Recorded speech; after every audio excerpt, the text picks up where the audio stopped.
The room acoustic parameter list you can find in the top menu, and it has a lot of equations. That's how you can recognize it. It has the simple view, and it has an expanded view with 3 tables, which you can use for editing the acoustic parameters to customize them for the project that you have and which parameters you want to look at. So there are 3 tables: the energy intervals, the room acoustic frequency parameters, and the room acoustic wideband parameters. The energy intervals you use to define different room acoustic parameters which are related with energies. For example, the clarity. It has some of these energy described over here. It can be measured with different types of microphone if it's some advanced parameters. The room acoustic frequency parameter list is parameters that are valid for 1 octave band or 1 frequency.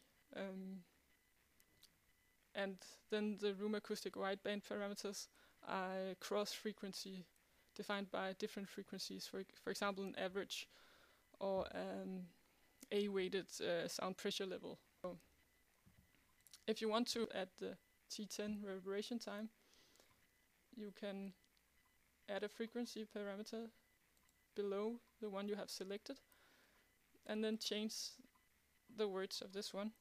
Say I want reverberation time T10, and it goes from 5 dB to a decay of 15 dBs, for example. Then you have added your own. Other things you can do is, as described, you can make them invisible if you don't want to look at some of the... Oops, we just made that.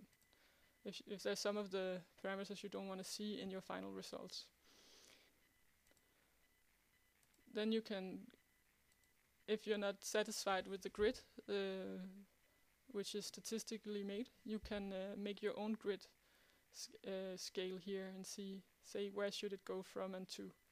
In the multipoint response, you can, if you have compared with measurements, you can also add the just noticeable difference of the simulations. So you can see if the measurements are lying within the just noticeable difference. And you can define this yourself. If you want to add or change room acoustic wideband parameters, you can just do it from the equations down here. Now I don't want to look at this, but you can get a better overview by double-clicking the table, and you see it like this. Yeah, we can say, for example, now I want to add an average T20 down here. So I again place myself at the wideband parameters I want, and say add 1 extra under this, and then I want to have T20 average, and I want to have this average for the whole frequency range. So then we just say 63 T20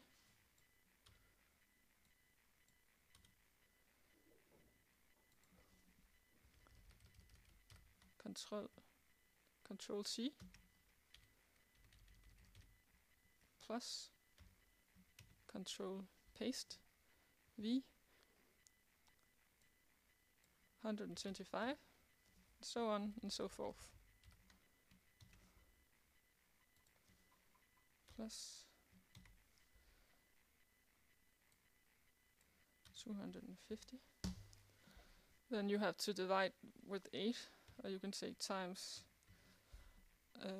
0.125. And then we have added the average T20 over all 8 frequency bands.